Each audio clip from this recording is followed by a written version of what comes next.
नमस्कार। आज की वीडियो में हम शुरू करेंगे ज्वालामुखी के प्रकार।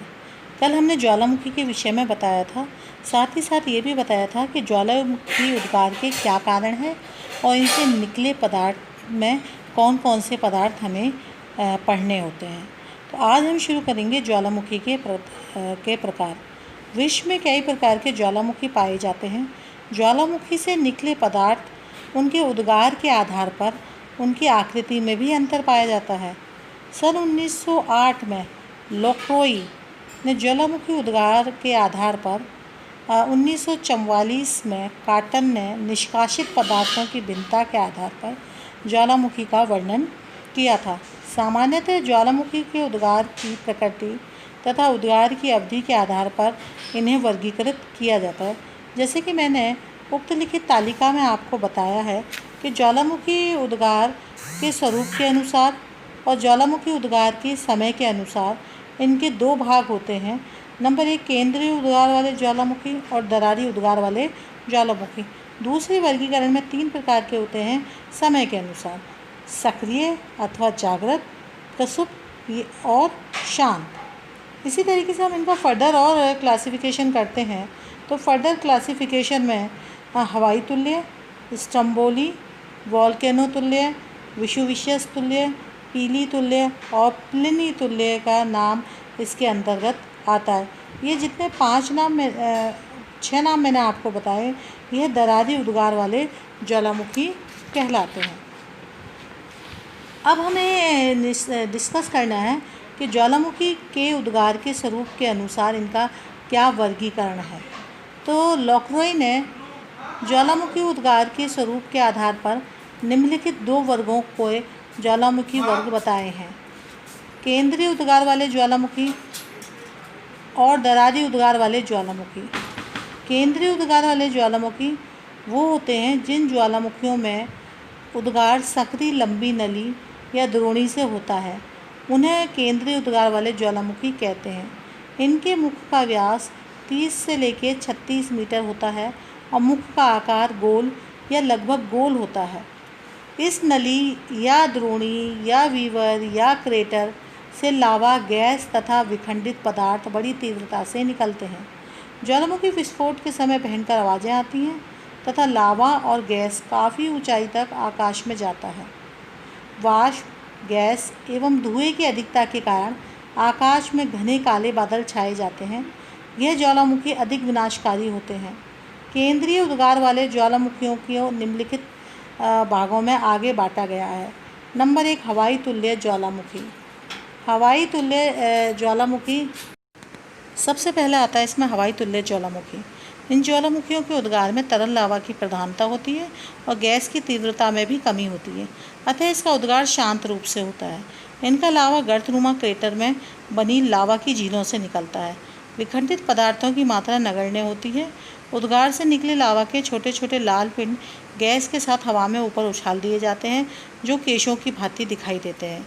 हवाई द्वीप के निवासी इसे अपनी अग्निदेवी पीली की केश राशि मानते हैं।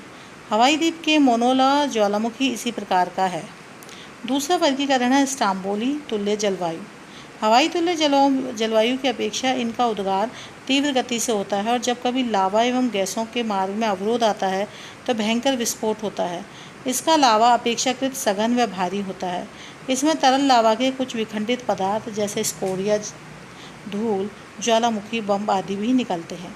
द्रवित शैलें बड़े जोर से वायुमंडल में फेंके जाते हैं, जो पुनः ज्वालामुखी क्रेटर अथवा उसकी ढालों पर आ गिरते हैं। यह रूप भूमध्य सागर में सिसिली के उत्तर में स्थित लिपारी द्वीप के स्ट्रम्बोली ज्वालामुखी में पाया जाता है। इसी के नाम पर इसके गुण वाले ज्वालामुखी को स्ट्रम्बोली तुल्य ज्वालामुखी कहा जाता है। स्ट्रम्बोली वर्ग के अधिकांश ज्वालामुखियों से लावा निरंतर निकलता रहता है। तीसरा है वाल्कोनो तुल्य ज्वालामुखी। वाल्कोनो इस प्रकार की ज्वालामुखियों में भयंकर विस्फोट के साथ उद्गार होता है। इसमें से चिपचिपा और लेसदार लावा निकलता है, जो शीघ्र ही ज्वालामुखी के मुख पर जमकर उसके रास्ते को या उसके छिद्र को अवरुद्ध कर देता है। इसका क्या रिजल्ट निकलता है कि गैसें नीचे एकत्रित होती रहती हैं। जब भूतल के नीचे गैस का दबाव अधिक हो जाता है तो यह पुराने अवरोध को विखंडित करके बाहर निकलता है और आकाश में काफ़ी अधिक ऊंचाई तक चला जाता है।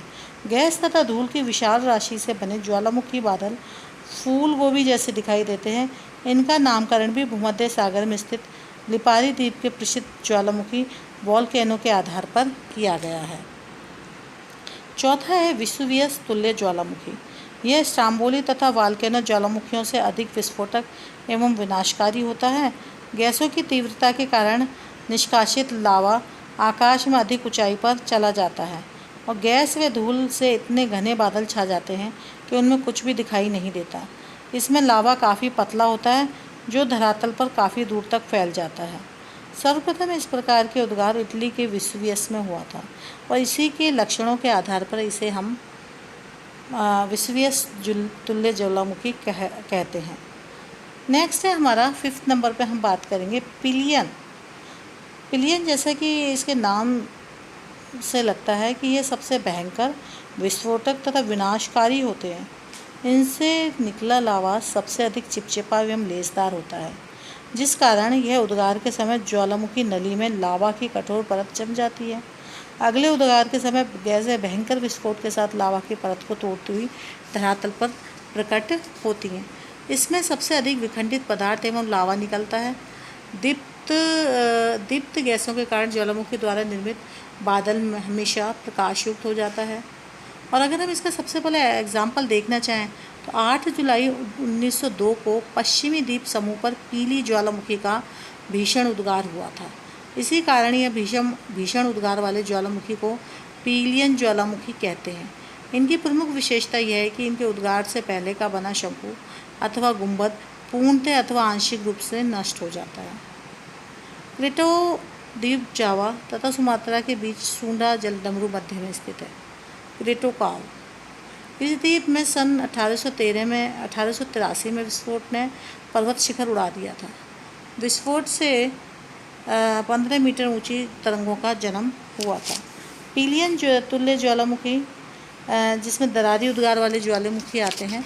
समय की कमी के कारण मैं केवल इनका डिस्क्रिप्शन देना चाहूँगी कि उद्गार के समय के अनुसार 3 प्रकार के होते हैं। नंबर 1 सक्रिय ज्वालामुखी, प्रसुप्त ज्वालामुखी और विलुप्त ज्वालामुखी।